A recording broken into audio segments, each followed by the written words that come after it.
Teacher, ഈ മഹാഭാരതത്തിലെ നായക കഥാപാത്രം ആരാണ് എന്ന് ചോദിച്ചാൽ ഉത്തരം പറയുക ശകലം ബുദ്ധിമുട്ടാണ്.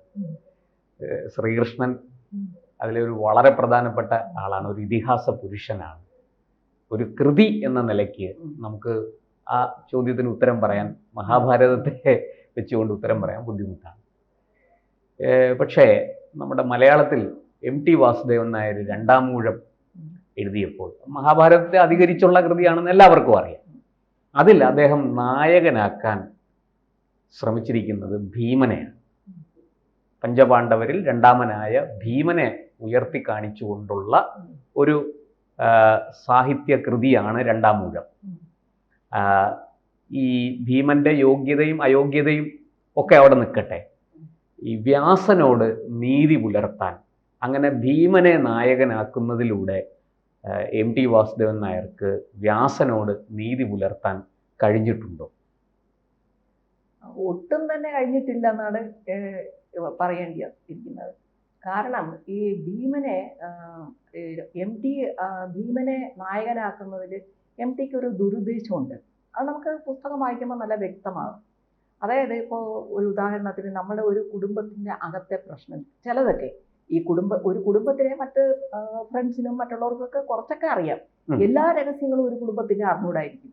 പക്ഷെ ആ കുടുംബത്തിലുള്ള ഒരു വ്യക്തി ആത്മഗതമായിട്ട് പറയുമ്പോൾ ഒരുപാട് രഹസ്യങ്ങൾ പറയാൻ പറ്റും. അപ്പം പുറത്തുനിന്ന് ആരോപണം നടത്തുന്നത് പോലെയല്ല, അകത്തുള്ള ഒരാളെ കൊണ്ട് കാര്യങ്ങൾ പറയിപ്പിക്കുന്നത്.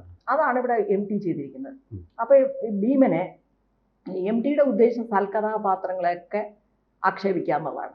അപ്പൊ അതില് പാണ്ഡു ഷണ്ടനാണ്. ഇതാണ് അത് കാരണം അദ്ദേഹം എന്ത് ചെയ്തു, തൻ്റെ പത്നിമാർക്ക് ജാരസംഗമത്തിലൂടെ പുത്രന്മാരെ ജനിപ്പിക്കണമെന്ന് അദ്ദേഹം വാശി പിടിച്ചു. അതെന്തിനാന്ന് വെച്ചാൽ അദ്ദേഹത്തിന് ഒരു കുബുദ്ധിയായിട്ടാണ് ഇവിടെ ചിത്രീകരിച്ചിരിക്കുന്നത്. അപ്പൊ അങ്ങനെയുള്ള കാര്യങ്ങളൊക്കെ ഭീമനെ കൊണ്ട് പറയിപ്പിക്കുമ്പോൾ, അതായത് കുന്തി തന്നെ ഇത് ഭീമനോട് പറയുന്നതായിട്ട് ഭീമനെ കൊണ്ട് പറയിപ്പിക്കും.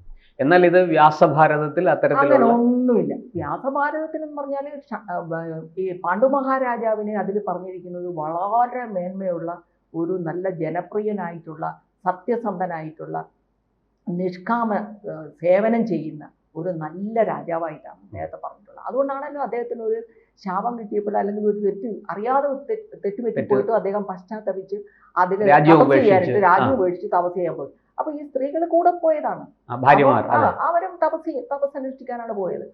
അപ്പൊ അങ്ങനെ ഒരു രാജാവിനെ ഷണ്ടനാണ് എന്ന് ഈ ഇദ്ദേഹം ആരോപിക്കുകയാണ്. അതുകൊണ്ടാണ്, അല്ലാതെ അതായത് ഈ ഉത്തരാധുനിക ചിന്തകര് ഈ മന്ത്രത്തിലും മന്ത്രസിദ്ധിയിലോ അല്ലെങ്കിൽ ശാപത്തിലോ അനുഗ്രഹത്തിലോ ദൈവികമായിട്ടുള്ള ജന്മമോ ഇതിലൊന്നും വിശ്വസിക്കുന്നില്ല. അവതാരത്തിലോ ഒന്നിലും അവർക്ക് വിശ്വാസമില്ല. അങ്ങനെയുള്ളതെല്ലാം മഹാഭാരതത്തിൽ നിന്ന് തുടച്ചു നീക്കുക എന്നുള്ളതാണ് ഇവരുടെ ലക്ഷ്യം. അപ്പൊ MT അതാണ് ചെയ്തിരിക്കുന്നത്. അതുകൊണ്ട് ഇദ്ദേഹത്തിന് ശാപം കിട്ടിയതൊന്നും അല്ല, ഋഷിശാപമൊന്നും അല്ല പാണ്ഡുവിന് കിട്ടിയത്. പാണ്ഡു ഷണ്ടനാണ്. അപ്പൊ അതേസമയം പാണ്ഡുവിന് രഹസ്യമായിട്ട് കുട്ടികളെ ജനിപ്പിക്കണം, തൻ്റെ ലീനിയേജ് അല്ലെങ്കിൽ തൻ്റെ മക്കൾ തന്നെ പാരമ്പര്യം നിലനിർത്തണം. അതിന് വേണ്ടി അദ്ദേഹം വനവാസത്തിന് പോയതാണ്. അവിടെ പോയിട്ട് പിന്നെ ഈ പരപുരുഷന്മാരെ സ്വീകരിക്കാനായിട്ട് ഈ സ്ത്രീകളെയും പ്രേരിപ്പിച്ചു എന്നുള്ളതാണ്. അതിന് ഏറ്റവും ഭയങ്കരമായിട്ടുള്ളത് ഈ ഭീമനെ നായകനാക്കുകയാണെന്ന് ചോദിച്ചില്ല. ഭീമൻ ആരുടെയാണ്? ഒരു കാട്ടാളൻ, പേരറിയാത്ത ഒരു കാട്ടാളനെ സ്വീകരിക്കാനായിട്ട് ആവശ്യപ്പെട്ടു. എന്തിനാന്ന് വെച്ചാൽ ശക്തിമാനായ പുത്രൻ വേണം പാണ്ഡുവിന്. അതുകൊണ്ട് പാണ്ഡു നിർബന്ധിച്ചു എന്നാണ് പറയുന്നത്. അങ്ങനെ കുന്തിക്ക് അങ്ങനെ ഒരാളിനെ സ്വീകരിക്കേണ്ടി വന്നു. അതിന്റെ മകനാണ് ഭീമൻ. അപ്പൊ ഭീമൻ ഒരു കാട്ടാളപുത്രനാണ്.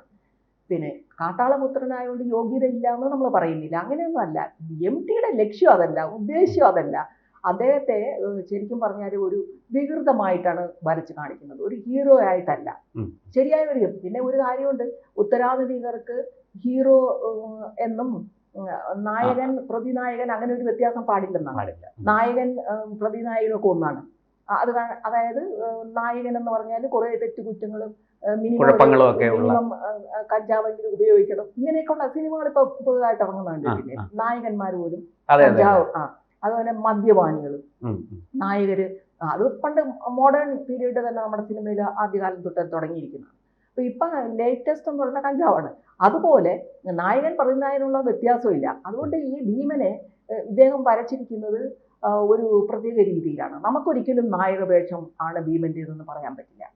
പൊതുധാരണ ഇങ്ങനെയാണ് നായകനെ ഭീമനാക്കി, അല്ല ഭീമനെ നായകനാക്കി എന്നാണ്. പക്ഷെ ഇവിടെ നായകനാക്കിയിരിക്കുന്നത് എന്തെന്ന് വെച്ചാൽ ഈ ഉദ്ദേശ്യം സാധിക്കണം. ചില കാര്യങ്ങൾ പുറത്തു നിന്നുള്ള ആരോപണമല്ല, അകത്തു നിന്ന് തന്നെ സത്യസന്ധമായിട്ട് വരുന്നെന്ന് നമുക്ക് തോന്നണം. അതാണ്.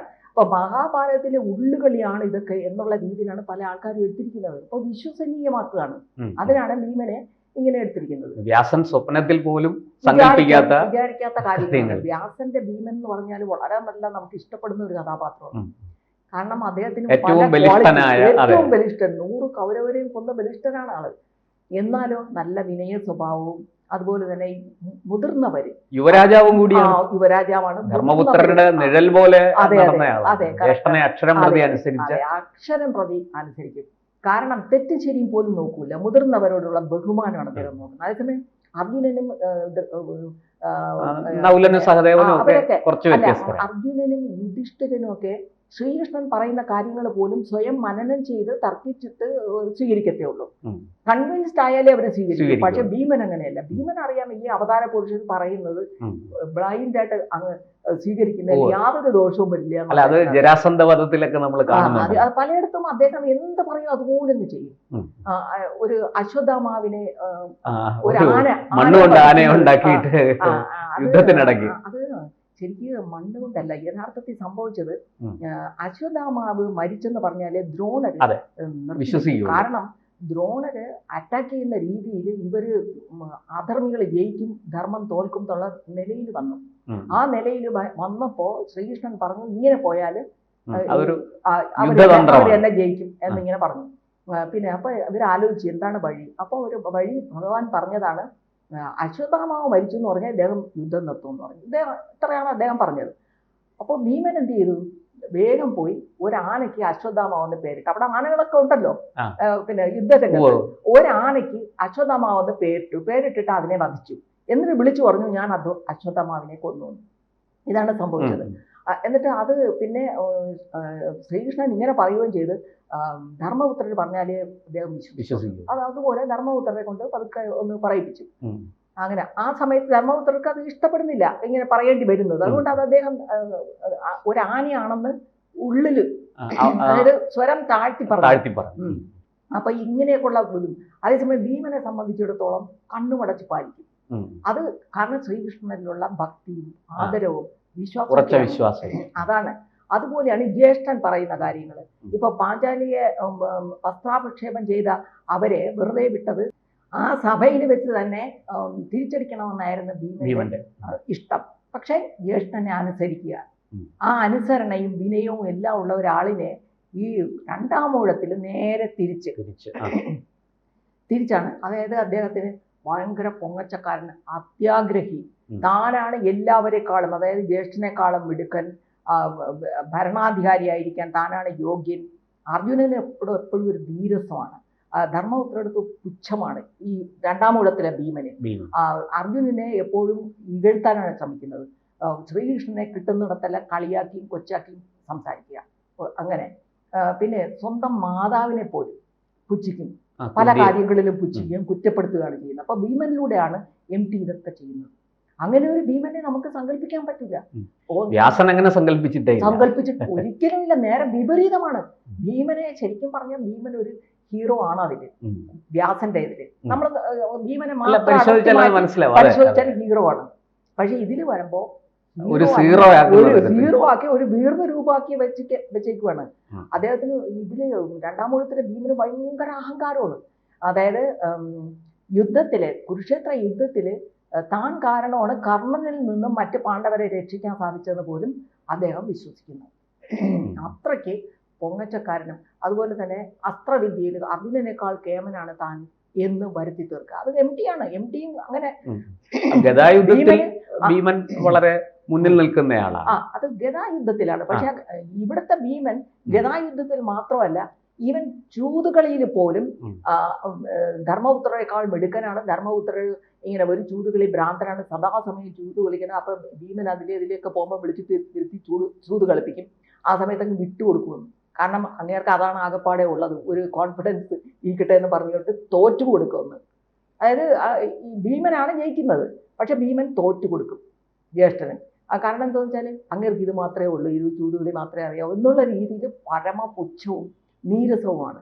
അർജുനനെ ആണെങ്കിൽ ഒരുപാട് ആരോപണങ്ങൾ അർജുനന്റെ മേൽ കൊണ്ടുവരുന്നുണ്ട്.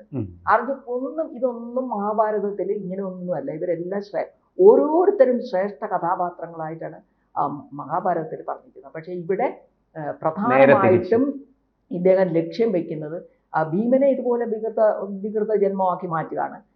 എന്തിനും ഭീമൻ ജനിച്ച സമയത്ത് ഭീമനും ഈ ദുര്യോധനൻ ഒരേ സമയത്താണ് ജനിച്ചത്. അപ്പൊ ഒരാള് വനത്തിൽ ജനിച്ചു, മറ്റേ ആള് രാജകൊട്ടാരത്തിൽ ജനിച്ചു.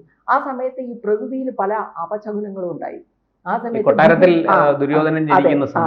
അപ്പൊ വിതുരൻ പറഞ്ഞു ഇങ്ങനെ അപശകുനങ്ങൾ ഉണ്ടാകുന്നു. അതെ അതെ, അത് ഈ കുട്ടി കുലനാശം വരുത്തും, അതുകൊണ്ട് ഇവനെ ഉപേക്ഷിക്കുന്നതാണ് നല്ലത്. ഇവനെ ഉപേക്ഷിച്ചാലും അങ്ങനെ 99 മക്കൾ എന്ന് പറയും. പക്ഷെ അദ്ദേഹം ഇന്ദ്രധനുഷ അത് ചെവിക്കൊള്ളില്ല. പക്ഷെ അതേ സമയത്ത് അവിടെ ഭീമൻ ജനിച്ചപ്പോൾ വനത്തിൽ ഒരു അശരീരിയാണ് പ്രകൃതിയിലുണ്ടായത്. അതായത് ഇവൻ 10,000 ആനകളുടെ ബലത്തോടു കൂടിയോ അതിശക്തിമാനായിരിക്കും എന്നാണ് വന്നത്. അതേസമയം MT അതിനെ മാറ്റിയിട്ട് ഭീമനെ കൊണ്ട് തന്നെ പറയിപ്പിക്കുന്നു. അതായത് ദാസിമാർ പറഞ്ഞ് ഞാൻ കേട്ടിട്ടുണ്ട്, ഞാൻ ജനിച്ച സമയത്ത് ഹസ്തിനപുരത്തിൽ ഇങ്ങനെ വലിയ ദുശകനങ്ങളൊക്കെ ഉണ്ടായി. അന്നേരം എല്ലാവരും പറഞ്ഞു എന്ന് അതെ ഭീമൻ. പിന്നീടാണ് മനസ്സിലായത്, ഭീമൻ ജനിച്ചപ്പോൾ അവർക്ക് മനസ്സിലായി ഭീമൻ ജനിച്ചത് കൊണ്ടാണ് ഇങ്ങനെ സംഭവിച്ചത്. കാരണം ഭീമനാണ് ഈ കൗരവകുലത്തെ നശിപ്പിക്കുന്നത്. അതുകൊണ്ട് പക്ഷേ ഈ മഹാഭാരതത്തില് കൗരവകുലത്തെ അല്ല നശിപ്പിക്കുന്നത്, അധർമ്മത്തെയാണ് നശിപ്പിക്കുന്നത്. ധർമ്മം ജയിക്കുവാണ്.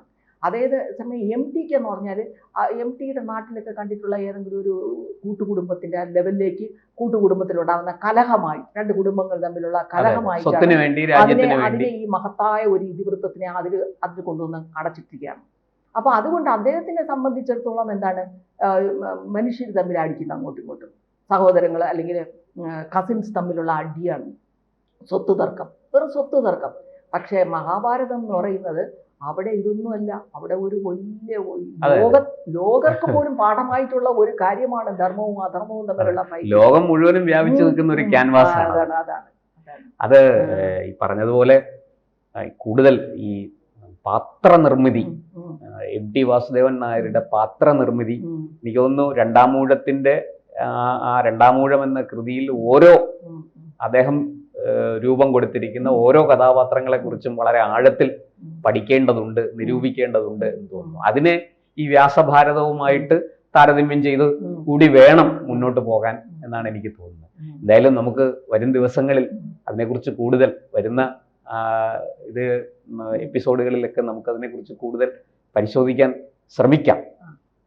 എന്തായാലും ഇപ്പോൾ ഈ പറഞ്ഞതുപോലെ മഹാഭാരതത്തിലെ യഥാർത്ഥ നായകൻ ആര്, അത് മഹാഭാരതം വായിക്കുന്നവരുടെ അവരുടെ മനസ്സിലുണ്ടാകുന്ന ഉദാത്തമായ മഹാഭാരതത്തെക്കുറിച്ചുള്ള ഉദാത്തമായ ചിന്തകളുടെ അടിസ്ഥാനത്തിൽ രൂപപ്പെടുന്നതായിരിക്കും എന്ന് എനിക്ക് തോന്നുന്നു. പൊതുവെ നമ്മൾ രാമനെയും കൃഷ്ണനെയാണ് ഈ രണ്ട് ഇതിഹാസങ്ങളുടെയും നായകന്മാരായിട്ട് കരുതുന്നത്.